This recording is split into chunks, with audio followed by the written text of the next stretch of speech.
사도 바울이 3차 전도 여행을 마친 후 로마에 압송되어 가택 연금된 상태에서 에베소 지역 교회를 향해 쓴 서신이 에베소서입니다.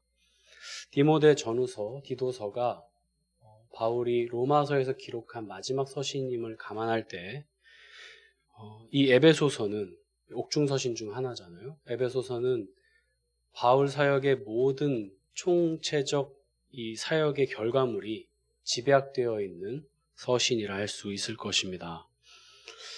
1차부터 3차 전도여행을 통해 소아시아와 유럽 전역에 하나님의 복음을 증거한 사명을 바울은 다 감당하였고요. 이제 자신이 그토록 전하고자 했던 로마에 입성하여 마지막 사역을 감당하고 있는 이 시점에 이 에베소서를 기록하고 있는 것이죠. 바울 스스로도 에베소 지역 교회를 위한, 더 나아가서는 소아시아 지역 교회를 향한 마지막 유언과도 같은 메시지를 담았으리라 생각해 봅니다. 왜냐하면 이미 그가 로마에 가기 전에 자신이 당하게 될 고난들을 이미 성령을 통해 계시를 받았기 때문에 아마 로마가 마지막 여정이 되지 않을까라는 그 마음을 가지고 로마행을 걸어갔었을 것이라 예상해 봅니다. 그러하기에 에베소서가 매우 풍성하고 깊은 내용들로 채워져 있음을 우리는 잘 알 수 있습니다. 오늘 본문 에베소 3장 1절에서 13절은 바울 자신이 하나님께로부터 계시로 부여받은 비밀을 다루고 있습니다. 3절에 보시면 계시로 내게 비밀을 알게 하신 것이라고 말하고요. 4절 그리스도의 비밀을 9절에 하나님 속에 감추었던 비밀의 경륜이라고 하면서 이 비밀이라는 단어가 에베소서 6장 전체에서 총 6번 사용되는데 3장에서만 무려 3번 사용되는 것을 볼 때 바울의 논점이 이 비밀에 담겨 있음을 우리는 알 수 있습니다. 그러면 이 비밀이 무엇일까요? 성경은 수수께끼를 하지 않습니다. 답이 6절에 나와 있습니다. 우리 함께 6절 말씀 읽어보도록 하겠습니다. 시작. 이는 이방인들이 복음으로 말미암아 그리스도 예수 안에서 함께 후사가 되고 함께 지체가 되고 함께 약속에 참여하는 자가 됨이라. 아멘. 이 구절이 바울이 경험한 그리고 바울이 받은 비밀의 핵심 메시지입니다. 오늘 본문의 핵심 본문이기도 합니다. 에베소서 전체는 이방인이 그리스도 안에서 한 상속자요, 그리스도와 한 몸된 지체요, 그리스도 예수 안에서 약속의 참여자가 되었음을 분명히 밝히고 있습니다. 이 비밀은 5절에 기록된 대로 사람의 아들들에게는 알려지지 않았고 오직 성령에 의해 태어남을 입은 거룩한 사도들과 선지자들에게 드러난 비밀이라고 분명히 언급합니다. 결국 바울은 유대인들이 가진 유대 민족주의에 근거한 토라신앙, 모세오경 혹은 율법신앙, 그리고 구약에 근거한 메시아 사상으로 규정되는 사상과 결을 달리합니다. AD 1세기만 하더라도 유대교와 기독교를 확실히 구분짓는 일은 어려웠습니다. 갈라디아 교회만 하더라도 할례 문제가 대두되었고 거짓 교사들에 의해 유대교의 회개를 요청하였으니까요. 로마 황제조차도 유대교와 기독교가 면밀하게 무엇이 다른지를 구분짓지 못했습니다. 그러나 오늘 바울의 편지를 보십시오. 바울의 논지는 분명합니다. 그리스도의 비밀이 이방인들에게 주어졌고 그 이방인들이 하나님의 상속자요 그리스도와 한 몸된 존재이며 그리스도 예수 안에서 약속에 참여한 자가 되었음을 밝히는 것이죠. 결국 바울이 언급한 복음은 편협하고 협소한 유대교의 갇힌 문을 뛰어넘어 그리스도 예수 안에서 하나 된 모든 이방인들까지 포함되는 것임을 분명히 말하고 있는 것입니다. 이에 대한 결과물이 바울의 1차부터 3차 전도여행의 결실이었기 때문에 바울은 더욱 강한 어조로 기록하고 있는 것이죠. 토라 중심의 신앙을 가진 유대인들이 유대 민족주의적 사상을 가지고 자신들의 교리를 서물파하던 AD 1세기를 종합해 보면 이 바울의 발언은 매우 위험수위가 높았던 것입니다. 하나님께서 직접 친구로 인정하시고 시내산에서 십계명을 받은 모세의 기록이 담긴 토라를 가졌고 여호와 하나님께서 직접 써서 주신 율법을 가진 자들이며 그것을 암송하며 생활 속의 규범으로 삼고 살아왔으며 성전 신학으로 똘똘 뭉쳐 있었던 유대인들에게 있어서 이방인들은 근본 없는 자들이었던 것이죠. 함께 상종할 수도 없는 버려진 자들이었습니다. 그들은 토라도 없으며 율법도 없고 족보도 없습니다. 그저 유대교로 개종하여 여호와 하나님을 믿어야만 참된 구원을 받을 수 있는 불쌍한 존재에 불과했습니다. 그래서 이방인들은 성전 안으로 들어와 여호와 하나님을 예배할 수 없었던 것이죠. 그런데 본래 자신과 같은 바운더에 있었던 사울이 바울이란 이름으로 활동하며 자칭 유대인의 왕인 나사렛 예수를 그리스도 메시아로 전하고 있으니 옷을 찢으며 대적해야 할 존재가 아니었겠습니까? 그런데 바울은 자신의 전통과 유대교 율법, 자신이 가진 베냐민 지파라는 족보, 바리새인이며 사내들인 공회원이라는 지위와 명예와 신분, 권력, 로마 시민이라는 권세마저도 모두 내려놓고 단 한 가지를 얻는 일에 열중합니다. 그것은 바로 그리스도의 비밀입니다. 그리고 이제 그리스도께서 자신을 사도로 부르신 이유가 바로 이방인들에게 이 그리스도의 풍성함을 전하라고 부르셨음을 스스로 고백합니다. 3장 7절인데요. 한번 같이 읽어보겠습니다. 시작. 이 복음을 위하여 그의 능력이 역사하시는 대로 내게 주신 하나님의 은혜의 선물을 따라 내가 일꾼이 되었노라. 아멘. 바울이 지금 전하는 가르침은 자신의 말이 아닌 비밀스러운 방식으로 자신에게 보여진 것임을 3절에서 밝히고 있습니다. 곧 계시로 내게 비밀을 알게 하신 것은 이라고 말합니다. 그도 그럴 것이 유대인의 전통 안에 있었던 사울이 바울이 된 계기는 다메섹에서 만난 부활하신 승천하신 예수님을 실제로 만난 그 한 번의 사건밖에 없었으니까요. 그러면서 바울은 말하기를 자신이 너에게 지금 쓰는 이 편지를 읽을 때 내가 깨달은 그리스도의 비밀을 알 수 있을 것이라고 분명히 말합니다. 오늘 설교는 그리스도의 비밀이 무엇인지를 규명하는 시간이 될 것입니다. 3장 6절 이는 이방인들이 복음으로 말미암아 그리스도 예수 안에서 함께 후사가 되고 함께 지체가 되고 함께 약속에 참여하는 자가 됨이라. 초대교회 안에 있었던 유대인과 이방인 사이의 장벽을 무너뜨리는 핵심 메시지입니다. 메소포타미아 남부에 위치한 갈대아라는 지역의 우르란 도시에 아브라함이라는 전혀 듣도 보도 못한 한 사람이 살았습니다. 하나님께서는 그 한 사람에게 언약을 체결하십니다. 셈의 후예로부터 이어진 그 하나님의 계보에 아브라함의 그 족보 가운데 아무에게도 말씀하시지 않고 노아 이후로 철저히 침묵하시던 그 하나님께서 창세기 12장에서 처음으로 갈대아 우르에 위치한 한 사람 아브라함에게 여호와께서 이르시되라고 하면서 언약을 체결하십니다. 유대인들은 아브라함의 아들 이삭에서 자신들이 갈라져 나왔다고 믿습니다. 이슬람 교도들은 이스마엘을 또한 자신들의 계보로 봤죠. 그러면서 아브라함을 자신들의 계보로 또 봤습니다. 참 아브라함이 3대 종교의 중심축이 된 아주 아이러니한 모습입니다. 그러나 하나님께서는 유대인들이 생각한 방식인 혈통과 계보에 따른 언약 체결이 아닌 오직 믿음으로 의로 정하실 것에 대한 예고를 아브라함과의 언약에서 친히 보여주신 것이죠. 유대인들이 생각해왔던 그 방식이 애초에 틀렸음을 여호와 하나님께서는 보여주고 계신 것입니다.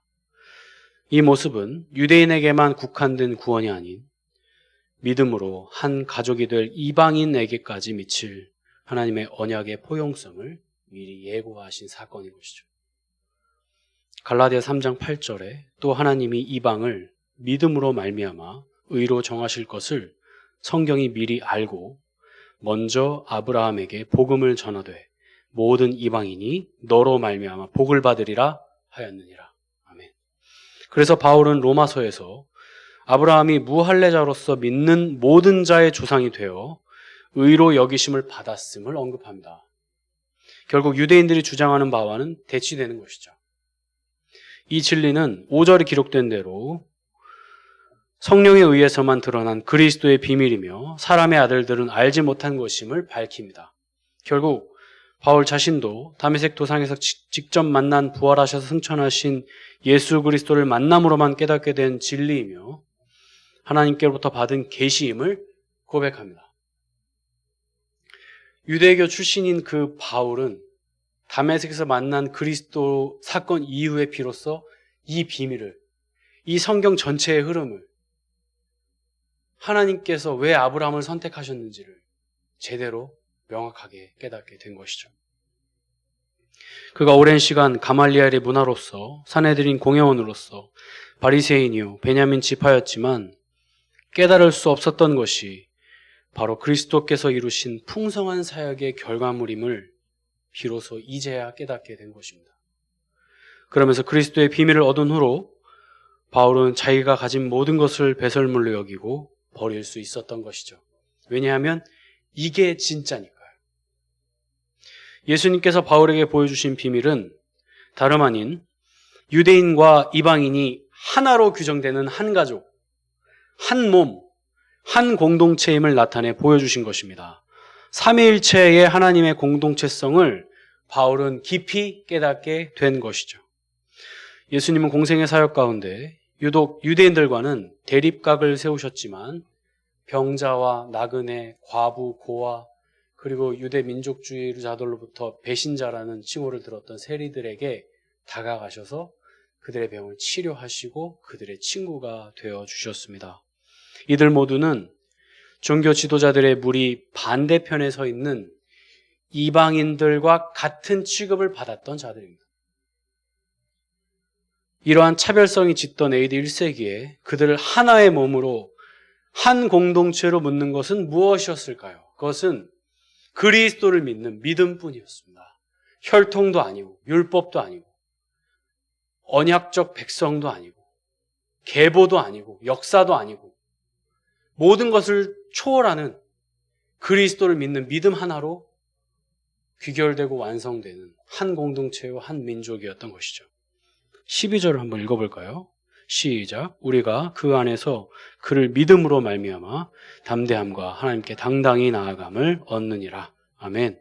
유대인들이 그토록 소중하게 여겼던 성전은 이제 회파되었습니다. 성전이신 예수님께서 그 성전을 3일 만에 부활하심으로 다시 세우셨습니다. 하나님의 임재의 장소요, 구약에 예언된 메시아가 이 땅에 오셔서 이 로마 제국을 무너뜨리고 다시 자신들의 유대 왕국을 세우실 모든 약속의 상징이 성전이었습니다. 그러나 오늘날까지도 유대인들은 통곡의 병만을 부여잡고 있는 현실입니다. 이 건물 성전이 다시 세워져야 하고 그 성전에서 예배하게 될 것이며 유대교의 영광을 되찾는 그날을 지금도 손꼽아 기다리고 있습니다. 성전이 다시 세워지는 시온의 날을 꿈꿉니다. 근데 본래 성전은 예수님 자신을 가리킨 것을 알지 못한 채 말이죠. 이것을 알려줘야 되는데 알지 못합니다. 자, 그렇다면 아주 중요한 질문을 던져봅시다. 도대체 이 비밀이 뭐가 그리 대단하다는 것인가요? 도대체 이 비밀이 무엇이기에 바울은 자신의 모든 정체성을 부정하면서까지 취하려고 했던 은혜의 경륜이란 말인가요? 우리 다 알고 있는 내용이잖아요. 바울이 모든 것을 포기하고 얻은 이 한 가지, 그리스도의 비밀의 경륜이 도대체 무엇일까요? 좀 더 살펴보고자 합니다. 인류가 시작된 이래로 인간들은 자신들만의 언어와 문화를 구축해 나갔습니다. 바벨탑을 쌓음으로 하나의 공동체를 이루려고 했던 자들이 인류였죠. 이유인즉슨 모세의 홍수 사건과 같은 일들이 또 벌어지면 우리 스스로 우리의 생명을 지키기 위함이었던 것이죠. 더 나아가 자신들이 하나님보다 더 강하다는 것을 입증하고 싶었던 것일 것입니다. 하나님께서는 삼위 하나님께서 직접 내려오셔서 그것을 다 흩으시고 무너뜨리시고 언어를 흩으시게 되죠. 그러나 흩어진 그 인간들은 다시금 자신들만의 사회를 구축해 나가 형성해 나갑니다. 그 안에 권력 집단이 생기고 그 권력 집단들이 이 백성들을 치리하기 위한 법이 제정되었던 것이죠. 그리고 그들의 땅이 존재하며 그들의 주권이 존재하고 나라가 세워지는 일들이 벌어진 것입니다. 그 안에는 자신들이 추구하는 사상이 생긴 것이죠. 모든 집단에는 다 사상이 있거든요. 우리는 이것을 가리켜 이교주의라고 부릅니다. 전쟁의 신 마르스, 성애의 신 아프로디테, 대지의 신 가이아, 만몬의 신 등등이 고대 그리스 신화에 나타난 이 신화의 모습들인데 이것은 우리 인간들의 단면을 투영시킨 모습이라 할 것입니다. 이러한 이교주의는 그때뿐 아니라 오늘 21세기를 살아가는 나의 삶에 깊숙이 침투해 있다는 사실을 우리는 기억해야 합니다. 신화 책에만 있는 게 아니고요. 내 사상 안에 이러한 신화적 요소들이 다 짙게 들어와져 있는 것이죠. 우상숭배는 내가 가치 있게 여기는 것에 닮아 있는 것으로 나타납니다. 우리는 수만 가지의 것들을 가치 있게 여기며 살고 있지 않습니까? 우리가 흔히 언급하는 건강, 돈, 권력, 성, 명예 등으로만 규정되어서는 안 되는 이유가 여기에 있습니다. 이러한 바운더리로만 죄를 규정하고 우상숭배를 규정하면 빠져나갈 구멍이 너무나 많아요. 그렇죠? 나는 저 사람보다 돈을 많이 추구하지 않고요. 나는 저 사람보다 부동산이 많이 없고요. 나는 저 사람보다 세상에 너무 심취해 있지 않아요. 그렇기 때문에 나는 우상숭배자가 아니라는 타이틀을 갖게 되는 것이죠. 단적인 예로 교회는 선하고 세상은 악하다는 이원론으로 세상을 바라볼 경우 우리는 우리들만의 리그에 갇혀 살아가게 될 위험 요소가 짙습니다. 세상은 악으로 규정되어야 할까요? 빛과 소금 교회는 선하고 저 바깥에 있는 세상은 악한 것입니까? 그렇다고 선과 악을 구분하지 못하고 살아가는 이론론도 우리가 따라야 할 모습은 아닙니다. 물질 세계 안에 하나님의 요소가 들어있다는 범신론도 우리가 추구할 모습은 아닙니다. 이처럼 우리는 복잡하고 모호한 사상 속에 살아가고 있습니다. 유대인들은 자신들만을 선으로 규정하고 이방인들은 악으로 규정한 이원론자의 단적인 예가 될 것입니다. 예수님께서는 이 프레임을 깨신 것이죠. 즉, 악이라 규정되었던 이방인들이 더 이상 악이 아니며 하나님께서 새롭게 하시는 자들임을 친히 보여주신 것입니다. 이쯤에서 한국교회의 자화상을 잠시 들여다보죠. 한국교회는 매우 개인주의적 신앙의 양상을 보여줍니다. 예수님은 나의 죄를 용서하시기 위해 오신 분이죠. 그래서 내가 구원받으면 끝이에요.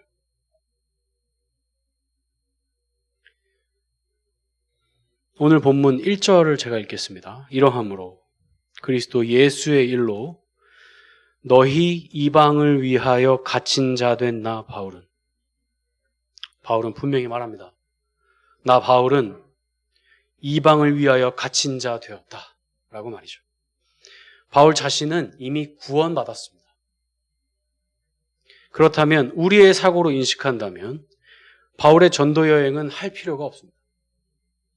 그러나 바울은 자신의 사명이 자기 자신의 구원에만 국한되지 않고 이방인들을 빛으로 인도하기 위한 사명임을 분명히 밝히고 있습니다. 이를 신학적으로 공적 신앙이라고 말합니다. 성경은 개인 신앙에만 머물 것을 명하지 않습니다. 공동체성을 늘 강조하며 교회를 강조하죠. 그것이 바로 공적 신앙의 영역을 지지하고 있는 것을 보여줍니다. 3장 10절 말씀을 함께 읽겠습니다. 시작. 이는 이제 교회로 말미암아 하늘에서 정사와 권세들에게 하나님의 각종 지혜를 알게 하려 하심이니. 아멘. 하나님께서 하나님의 각종 지혜를 알게 하시기 위한 도구로 교회를 사용하십니다. 예수님은 유대 지역에만 복음화를 이루시기 위해 오신 분이 아닙니다. 온 인류, 온 민족, 땅끝까지 이르러 그리스도의 복음이 전해지는 것을 위해 나를 증인으로 부르신 것임을 기억해야 할 것입니다. 이것이 그리스도의 비밀의 경륜이 무엇인지에 대한 첫 번째 대지입니다. 유대인과 이방인이 한 가족이요, 한 공동체라는 의미는 나의 개인 신앙에만 머물 것이 아니라 공적 신앙에까지 우리의 시선이 나아가야 함을 분명히 보여주는 것이라 할 것입니다. 이것이 교회의 역할이요, 우리가 세상을 바라보는 시선이 되어야 할 것입니다. 이 내용은 두 번째 대지에서 좀 더 보충 설명하겠습니다. 그리스도의 비밀의 경륜 두 번째 대지를 살펴보겠습니다. 유대인과 이방인의 하나됨을 이루기 위한 예수님의 사역을 살펴봅시다. 예수님께서 유대인과 이방인을 하나의 가족 공동체로 묶으시기 위해 하신 일은 십자가와 부활 사건입니다. 그래서 바울을 위시한 사도들은 한결같이 그리스도의 죽으심과 부활하심을 증거하고 순교하였던 것이죠. 과연 이것이 무엇을 의미할까요? 예수님의 십자가 사건은 단순히 나의 죄를 사하시고 구원하시기 위한 방편으로만 주어진 것이 결코 아닙니다. 사탄은 예수님을 십자가에 못 박아 죽임으로 그의 권세와 권력을 무력화시키기 위한 발악을 보여주었습니다. 이교주의 대명사인 우상숭배를 볼 때 AD 1세기 로마 황제의 칭호는 곧 신의 자리와 같았습니다. 그런데 나사렛 출신인 예수가 자신을 메시아 곧 신으로 규정하고 떠들어대니 그는 반드시 죽여야 하는 존재였을 것입니다. 유대교는 더욱 옷을 찢고 죽여야 할 자였습니다. 하나님의 성호를 모독한 것도 모자라 자신을 하나님의 아들이라 직접 소개하고 있으니까요. 자신들이 여호와 하나님의 영광의 상징인 성전을 모독하였습니다.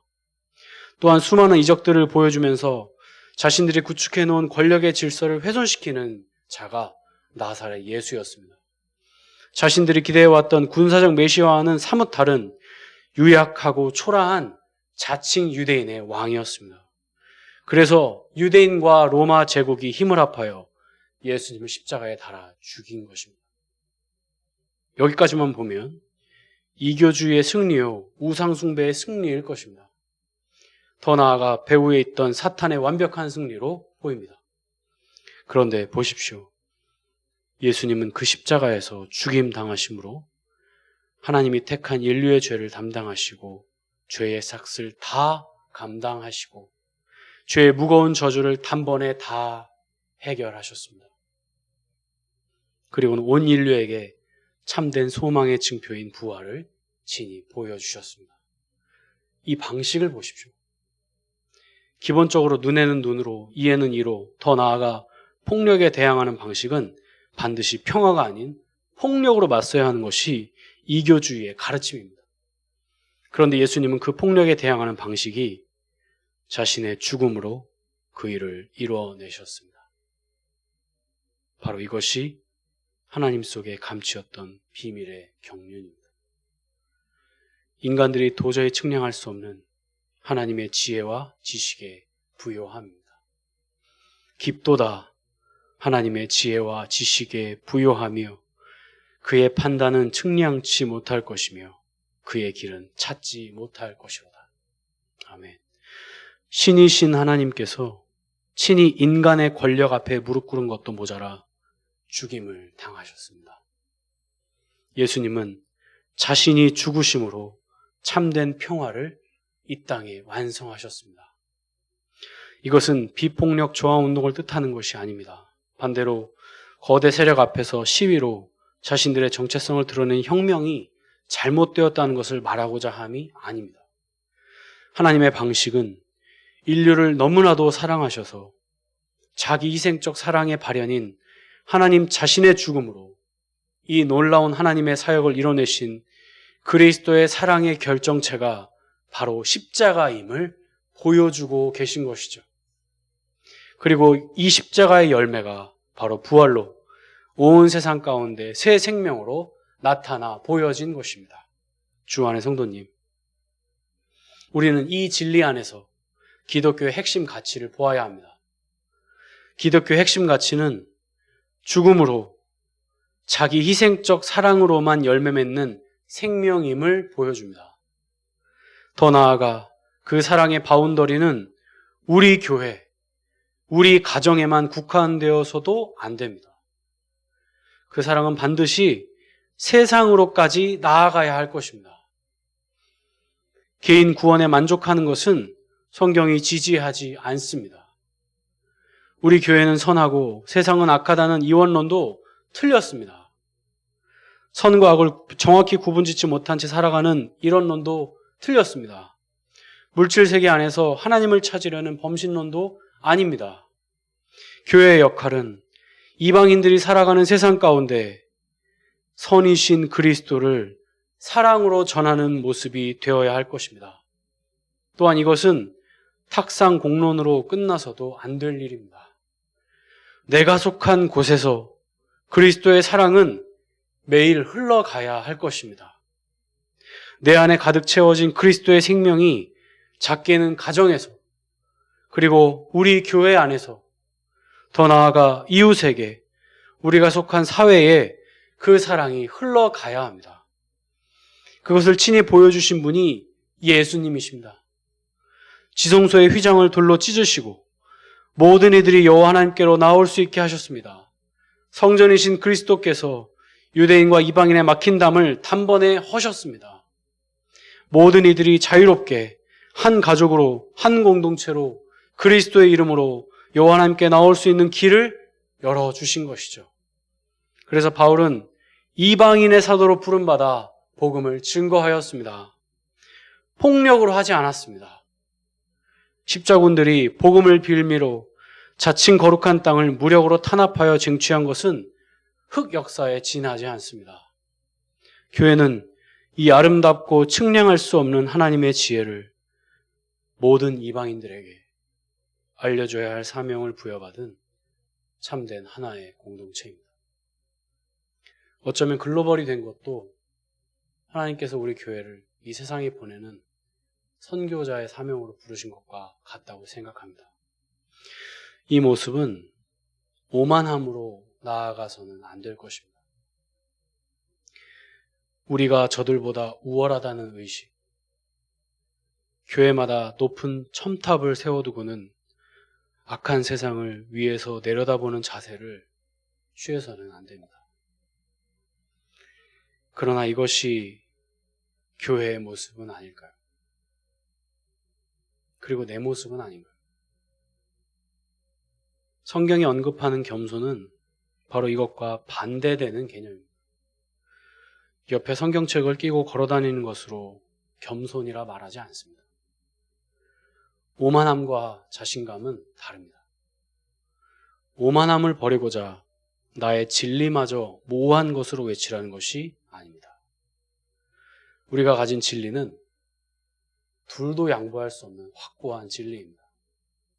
그 진리를 사랑으로 전하는 것이 바로 자신감입니다.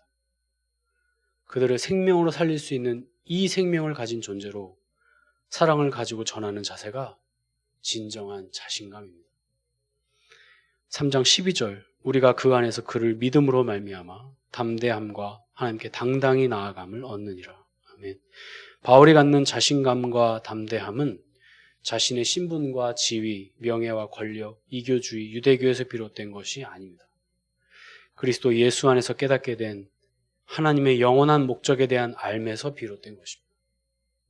그 진리를 소유한 자로 담대하게 자신감 있게 하나님께 나아갈 수 있게 되었고, 동시에 이방인들에게 이 그리스도의 비밀을 증거한 것입니다. 그 방식은 세상이 추구하는 방식과 반대의 모습입니다. 그래서 상하도취된 하나님 나라라고 규정하기도 합니다. 가장 낮은 자리가 곧 가장 높은 자리입니다. 죽는 자리가 곧 살리는 자리입니다. 희생하는 자리가 곧 영광을 얻는 자리입니다. 생명을 얻고자 하는 자는 잃을 것이요, 자기 생명을 잃고자 하는 자는 얻으리라 라고 말씀하셨습니다. 우리가 받은 구원은 나 하나 살리자고 받은 구원이 아닙니다.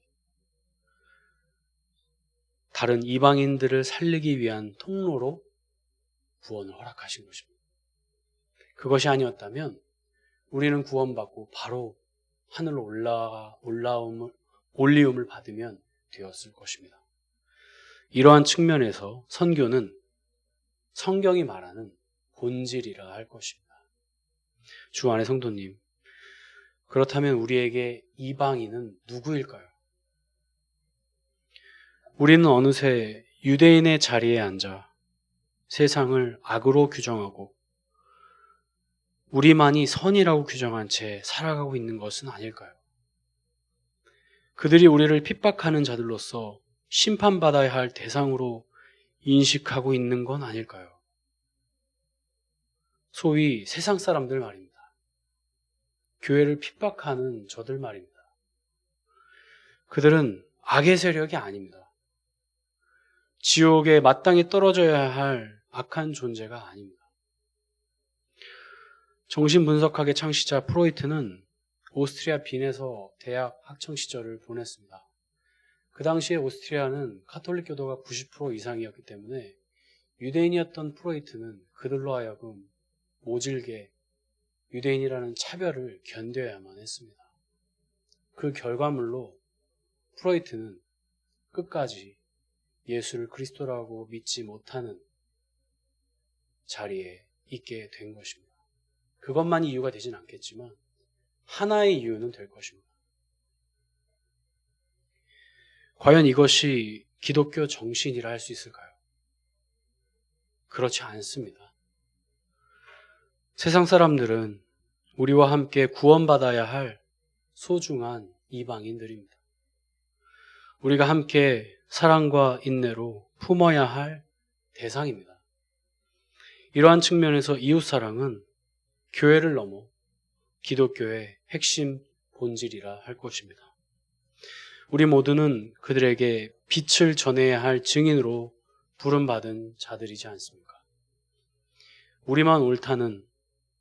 나만 옳다는 아집과 위선, 오만함이 나에게 분명 있습니다. 왜냐하면 모든 인간은 자신만의 사상을 가지고 살아가니까요. 그 자세는 그들을 무력으로 무릎 꿇게 할 수는 있지만 진리는 왜곡되고 말 것입니다. 한 가족 구성원을 내 앞에 무릎 꿇려서 우리가 얻을 것은 무엇입니까? 특히 선교지에서 더 이러한 폐단이 많이 나타납니다. 단지 국가의 경제적 위상만으로 은근히 지배하려 하고 그들을 무시하는 경향이 있습니다. 한국의 문화가 훨씬 좋은 것이라는 민족주의적 모습이 있습니다. 이것은 하나의 단적인 예에 지나지 않을 것입니다. 히틀러가 홀로코스트로서 독일 제국의 방해 요소인 유대인들을 번제물로 학살한 것은 우리가 이렇게 행하는 것과 많이 다른 것일까요? 바울은 스스로를 가리켜 이렇게 말합니다. 3장 8절인데요. 함께 읽어보겠습니다. 시작. 모든 성도 중에 지극히 작은 자보다 더 작은 나에게 이 은혜를 주신 것은 측량할 수 없는 그리스도의 풍성을 이방인에게 전하게 하시고. 아멘. 바울은 모든 사도보다 더 많이 수고한 사도였습니다. 그러나 바울 스스로는 모든 성도 중에 지극히 작은 자, 만삭되지 못하여 난 자 같은 나 바울이라고 자신을 소개합니다. 오만함이라고는 찾아볼 수 없어요. 그는 자신의 지위를 오직 복음을 전하는 일에 사용합니다. 그 복음을 가진 것으로 가지지 못한 자들을 깔보거나 무시하거나 배제하지 않습니다. 아덴이라는 지역에서 철학자들에게 복음을 전했을 때, 그들이 받지 않았을 때 그는 폭력으로 그들에게 권력을 행사하지 않았습니다. 하나님의 때를 기다렸던 것이죠. 자신이 지금 당하고 있는 환난에 대하여 염려하지 말 것을 13장에서 기록하고 있는데요. 이는 너희 이방인들의 영광이라고 소개합니다. 그들에게는 바울 자신으로 인해 그리스도의 비밀의 빛이 밝히 드러나고 있기 때문입니다. 바울의 관심과 이 관점은 자기 자신의 구원에 있는 게 아니라 아직까지 그 복음을 알지 못하는 저들에게 자신의 사명이 있음을, 자신의 삶의 목적이 있음을 분명히 선언하고 있는 것이죠. 더 나아가 동족 유대인들의 구원을 위해 살아가는 삶을 바울은 보여줍니다. 주 안의 성도님, 말씀을 정리하고자 합니다. 우리는 오늘 두 가지를 살펴보았습니다. 유대인과 이방인의 차이가 가져다주는 양상을 살펴보았고, 예수님의 십자가의 방식이 가져다주는 양상을 살펴보았습니다. 하나님께서는 유대인의 오만함을 무력화시키시고 바울을 통해 이방인들에게 생명을 전하게 하십니다. 예수님께서는 영원 전부터 온 인류의 구원을 위해 자신의 생명을 쏟으십니다. 이는 우리 교회만 옳고 세상은 악하다는 차원이 아님을 보여주죠. 이는 자기 반성이 없는 유대교와 같은 양상이 될 것입니다. 그들 모두 그리스도의 복음을 들어 생명으로 다시 태어나야 할 존재요, 한 가족이기 때문입니다. 내가 배척하는 자들이 있다면, 내가 무시하는 자들이 있다면, 동시에 나는 옳다는 아집과 오만함을 살펴봐야 할 것입니다. 그래서 바울은 은혜로 구원받는 것을 매우 많이 강조합니다. 이는 하나님께로서 받은 계시이며 나에게서 난 것이 아니라 하나님께로서 난 것임을 자랑하는 것이죠. 이것이 첫 번째 양상의 적용점입니다. C.S. 루이스는 자신의 저서 고통의 문제에서 이렇게 기록합니다. 우리가 너무나 오랫동안 자기 것으로 주장해온 의지를 되돌려 드리는 일은 본질적으로 가혹한 고통이 될 수밖에 없다. 오랜 세월 하나님의 자리를 찬탈한 상태에서 한껏 부풀고 커져버린 아집을 양도하는 것은 죽기만큼 힘든 일이다. 분명 나의 아집과 오만함을 들여다보는 일은 고통스러운 일입니다. 그러나 바르게 직면할 때 우리는 진정으로 진짜 이웃 사람들을 품어낼 자리에 비로소 서게 되는 것입니다. 이제 두 번째 양상의 적용점입니다. 예수님의 십자가 방식은 폭력에 맞서 폭력으로 대항하지 않으시고 친히 죽으심으로 자기 희생적 사랑으로 세상의 권력을 완전히 무력화시키셨습니다.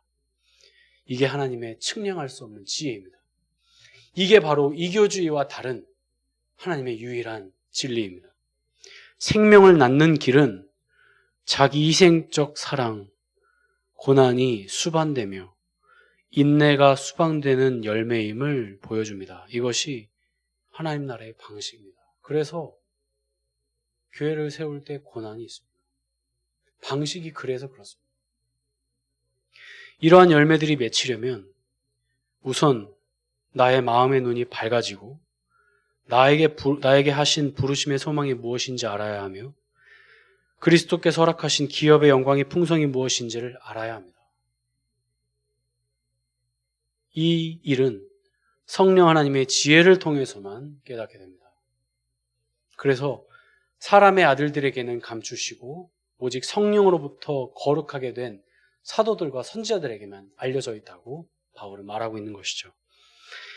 그리고 나면 비로소 비밀의 경륜의 실체가 바로 우리 주 예수 그리스도이심을 비로소 깊이 알게 되는 것입니다.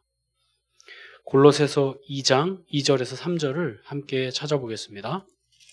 골로새서 2장 2절 3절입니다.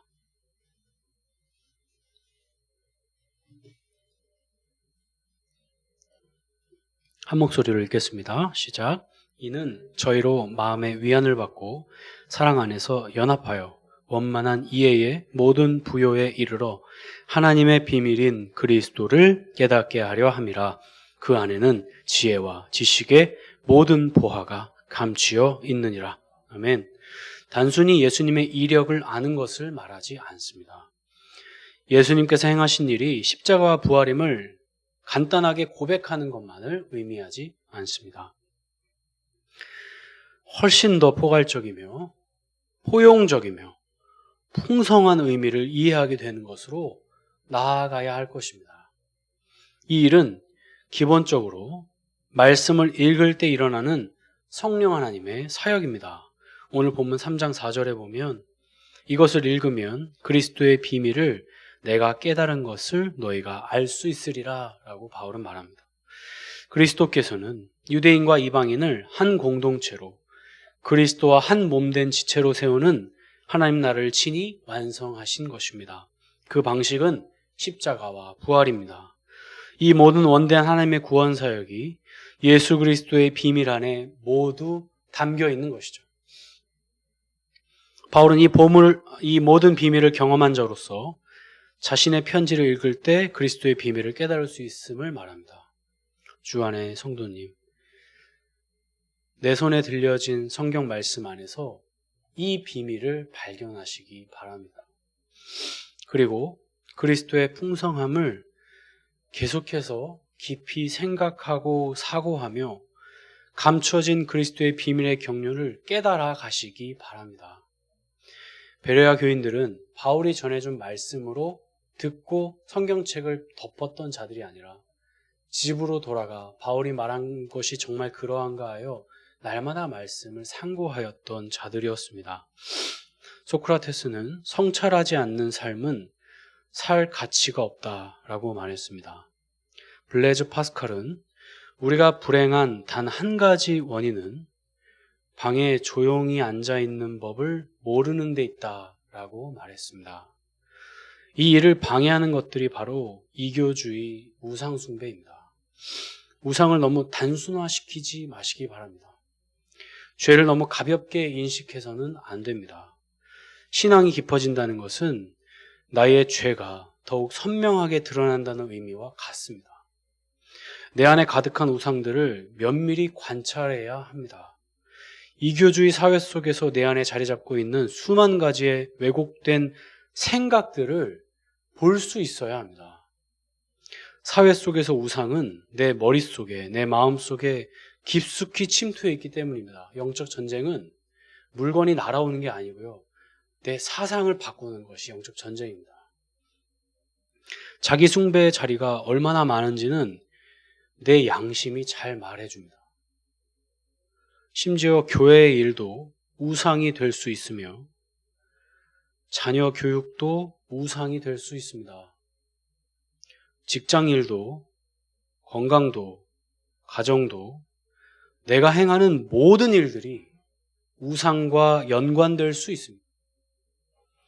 내가 마음을 쏟는 일의 동기를 잘 살펴봐야 할 것입니다.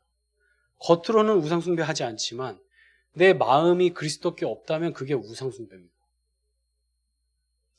세상의 선을 행하는 일조차도 어느새 자기 의가 되므로 하나님의 이름이 아닌 나를 드러내는 도구가 될 수 있습니다.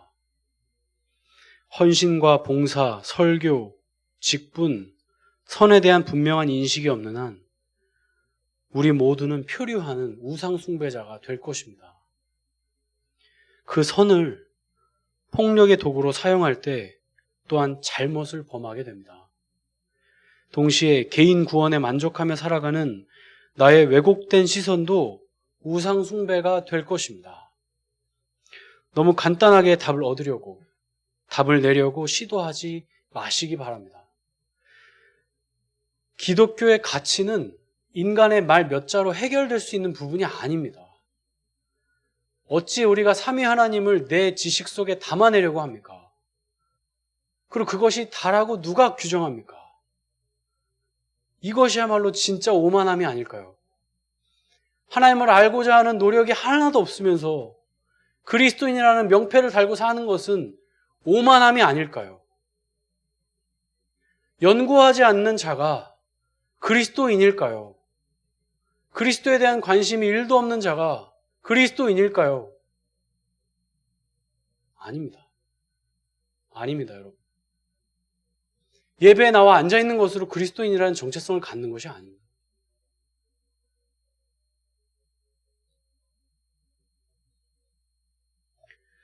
그 답이 또 다른 우상숭배의 열매를 맺게 할 것입니다.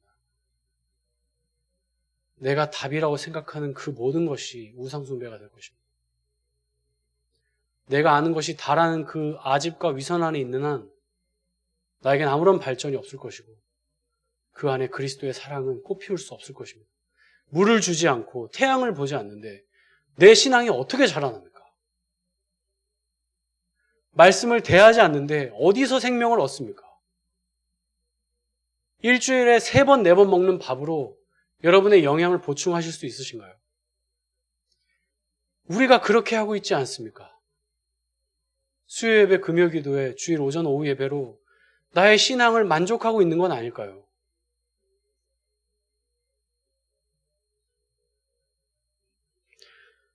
나와 함께 살아가는 이방인들에게 이 복음을 증거하려면 나부터 이 복음 안에 살아 있어야 합니다. 이 세상이 이렇게 어두운 이유는 한 가지입니다. 교회에 빛이 없어서입니다.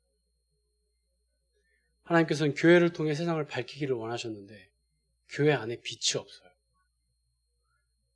그러니 밖으로 빛이 어떻게 퍼져나갑니까? 그러니 이 세상이 이렇게 칠흑 같은 어둠 속에 있는 것입니다. 나 하나도 비출 수 없는 빛이기에 다른 사람에게 비출 빛은 없습니다. 이것이 우리의 자화상이요 정체성이 아닐까요? 바울은 그리스도의 사랑을 아는 넓이와 높이와 깊이와 길이를 아는 일에 우리가 거하기를 그토록 기도한 자였습니다. 그 얘기인즉슨 그는 그 사랑을 알았던 자입니다. 사랑하는 성도 여러분, 설교를 100번, 1000번 듣는다고 내 신앙이 자라는 것이 아닐 수도 있습니다. 나의 생활 습관이 바뀌지 않는 한, 내가 말씀으로 단 일보 진전도 하지 않는 한 내 신앙은 퇴보하고 있는 것입니다. 아무리 많은 예배에 참여하여도 정작 내 마음에 그리스도가 살아계시지 않는다면 그것은 가짜입니다. 타이틀만 있는 가짜입니다. 직분은 얻었지만 가짜일 수 있습니다. 사랑하는 성도 여러분, 살아계신 그리스도를 대면하십시오. 이 말씀 안에 살아계신 그리스도를 만나십시오. 언제까지 그 자리에 계실 것입니까? 예수님은 오늘도 여러분을 기다리십니다. 여러분에게 돈 바라시는 게 아니에요. 물론 여러분의 돈 훌륭하고 귀한 가치이고 너무나 필요한 요소입니다. 그러나 하나님은 돈이 부족한 분이 아니십니다. 하나님은 여러분을 원하십니다. 이것이 하나님께서 나를 증인으로 부르신 이유요, 목적입니다. 나와 다르다는 이유로 배제해왔던 우리의 오만함을 들여다봅시다. 얼마나 오만한가요? 나의 구원에만, 교회에만 시선을 머물지 말고 세상에까지 우리의 시선을 넓혀갑시다. 세상 가운데에 그리스도의 십자가를 깊이 고찰해야 할 것입니다. 세상 밖에서가 아닙니다. 그래서 수도사들도 틀린 것이고 불교도 틀렸고 다 틀렸습니다. 십자가에서 죽으심으로 자기 희생적 사랑으로 이루신 공의와 사랑의 열매만이 참된 열매를 맺을 것입니다. 우리가 당하는 고난의 단면을 이 안에서 들여다봐야 할 것입니다. 복음과 세상에 대한 통합된 이해를 가져 이방인들을 진정 사랑하는 존재로 그들에게 진리를 인내함으로 전하는 우리 모두가 되기를 간절히 소망합니다. 기도하겠습니다. 오늘도 역사하시는 하나님 아버지, 우리를 통해 수많은 세상 사람들이 빛으로 나아오기를 기다리시는 하나님, 나에게 사회 공동체, 교회를, 우리 가정을 허락해 주셔서 감사합니다. 그러나 나는 내 개인 구원에만 만족하며 이 세상을 향한 시선을 두지 못했습니다. 우리의 아집과 위선, 오만을 용서하여 주시고 우리만 맞다는, 저들은 틀렸고 저들은 지옥에 가야 할 존재라고 인식했던 우리의 어리숙함을 용서하여 주시고 정말 복음과 세상에 대한 통합된 이해를 저에게 허락하여 주셔서 그리스도께서 세상 가운데에 빛으로 나아오셨고 바울이 이 세상 가운데에 이방인의 사도로 부름받음을 고백한 것과 같이 우리도 그 땅 가운데에, 그 세상 가운데 들어가 이 진리의 빛을 사랑으로 인내함으로 전하는 증인이 되게 하여 주시옵소서. 모든 것 주님께 의탁드리오며 살아계신 예수님 이름으로 기도합니다. 아멘.